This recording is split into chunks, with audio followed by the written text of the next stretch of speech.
तेजुकाया सार्वजनिक गणेशोत्सव मंडळाचं यंदाचं 58वं वर्ष आहे आणि आपण पाहू शकतो की जवळपास 20 फुटाची बाप्पांची सुरेख अशी पर्यावरणपूरक मूर्ती जी आहे ती यंदा मंडळाकडनं साकारलेली आहे। गेल्या अनेक वर्षांपासून तेजुकाया मंडळ जे लालबाग परळ परिसरामध्ये आहे या मंडळाकडनं खरं तर पर्यावरणपूरक असा संदेश जो आहे तो इतर मंडळांना आणि समाजाला देण्याचा त्यांचा प्रयत्न असतो आणि यंदा आपण पाहू शकतो की 20 फुटाची संपूर्ण आकर्षक अशी बाप्पांची मूर्ती जी आहे ती विराजमान झालेली आहे आणि या बाप्पांच्या दर्शनाला आज सकाळपासूनच मोठ्या संख्येने भाविक जे आहेत ते भेट देताना आपल्याला पाहायला मिळत आहेत।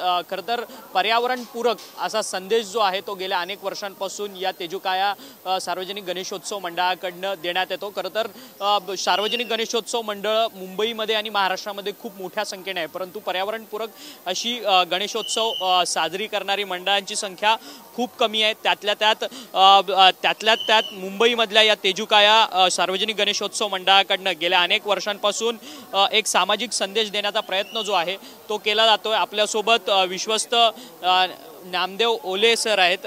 खरं तर हे मंडळाचं कितवं वर्ष आहे आणि यंदाच्या मूर्तीचं आकर्षण काय?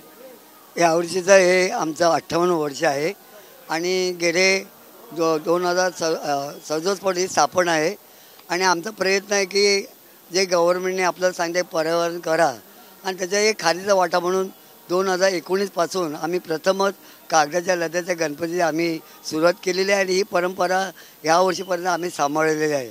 माझं एवढंच म्हणणं आहे की बाकीच्या गणपतींना करण्याची इच्छा असेल, परंतु ही मूर्ती करताना काही वेळेला या मूर्तीला उष्णतेची जरूरत असते आणि त्यावेळी ती मूर्ती कमी 1 ते 3 महिने सुकावावी लागते। त्यासाठी आपण मूर्तिकारांचा जर विचार केला कारखाना बनवून देण्यासाठी तर बाकीची मूर्तिकारसुद्धा या ठिकाणी कागदाच्या लद्याची मूर्ती बनवू शकतील असं मला वाटतं आहे।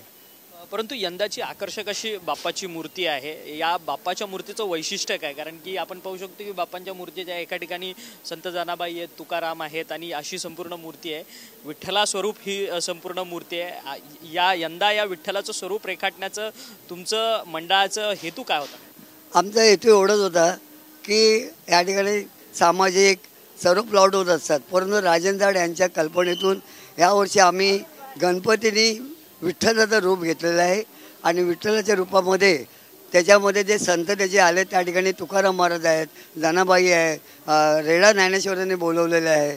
अशा काही गोष्टी या ठिकाणी मूर्तिकारांनी एका गणपतीच्या मागे जी प्रभाव आहे त्या प्रभावाच्या माध्यमातून त्यांनी दाखवण्याचा प्रयत्न केलेला आहे आणि सर्व गणेश भक्तांनी या ठिकाणी बघावं अशी तुम्हाला इच्छा आहे।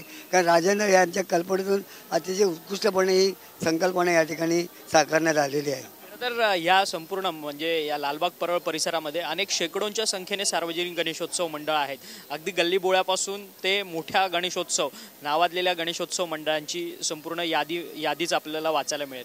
परंतु तुमच्या मंडळाकडनं अनेक गेली वर्ष पर्यावरणपूरक असा संपूर्ण हा गणेशोत्सव साजरा केला जातोय। कुठेतरी हा संदेश जो आहे तो अजून अधिक प्रभावीपणे या सगळ्या समाजामध्ये मंडळापर्यंत घेऊन जाणं गरजेचं वाटतं। नक्कीच तुमचं स्वागत करतो, कारण ह्या गोष्टी प्रामुख्याने संपूर्ण मंडळांसाठीच आहे। हा एक आदर्श आहे आमचा मंडळ, कारण लगद्याचा गणपती हा संपूर्ण महाराष्ट्रात म्हटलं तरी या प्रकारचा भव्य दिव्य गणपती हा फक्त तेजुकायचा राजाच असणार आहे। आणि याला एक उदाहरण म्हणून जर सांगितलं तर आत्ता ज्या काय सुरक्षतेसाठी मीटिंग्स झाल्या पोलीस स्टेशनमधून किंवा आयुक्तांच्या, तिथे पण आपल्या गणपतीची प्रशंसा तिथे झालेली आहे आणि या पद्धतीचा एक आदर्श पुढील भविष्यामध्ये पुढच्या 25 वर्षामध्ये जर आपण पूरक गणपती लगद्याचा किंवा पर्यावरणाला पूरक ठेवला तर नक्कीच मला असं वाटतं की जे काय गणपतीला गव्हर्नमेंटकडून नियम येत आहेत, तुम्ही प्लॅस्टरचं तुम्ही हे करू नका किंवा विसर्जनाच्या दिवशी ज्या काय आपल्याला अडचणी दिसतात त्या अडचणी जवळजवळ नाहीशा झालेल्या आहेत। आपला महाराष्ट्रामधला 1 नंबरचा किंवा जगामधला 1 नंबरमध्ये होणारा सण आहे हा खूप चांगल्या पद्धतीने होण्याची दाट शक्यता आहे। याच्यासाठी आमचं मंडळ तत्पर आहे, आदर्श ठेवण्यासारखं आहे।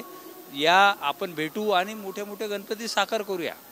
खरं तर आपण पाहिलं की मंडळाचे विश्वस्त देखील आपला सामाजिक संदेश देताना पाहायला मिळत आहेत. पर्यावरणपूरक असा गणेशोत्सव आम्ही दरवर्षी साजरा करतोय आणि हाच संदेश जो आहे आणि ही जी परंपरा आहे ही परंपरा इतर सार्वजनिक गणेशोत्सव मंडळाने आत्मसात करून घ्यावी आणि त्यांच्या सार्वजनिक गणेशोत्सव मंडळामध्ये देखील ज्या मोठ्या उंचीच्या मूर्त्या आहेत त्या पर्यावरणपूरक बसाव्यात, जेणेकरून ज्यावेळेस विसर्जनानंतर काही मूर्त्यांचे हात पाय वगैरे बाहेर येण्याचे प्रकार असतात.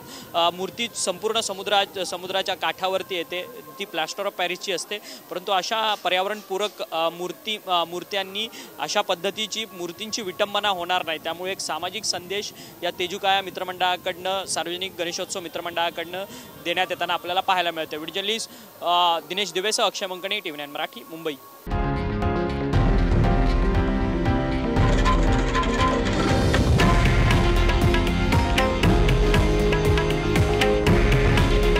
हे आहे देशातील नंबर 1 न्यूज नेटवर्क आणि आपण पाहत आहात TV9 मराठी. काळजी तुमची, हित महाराष्ट्राचं.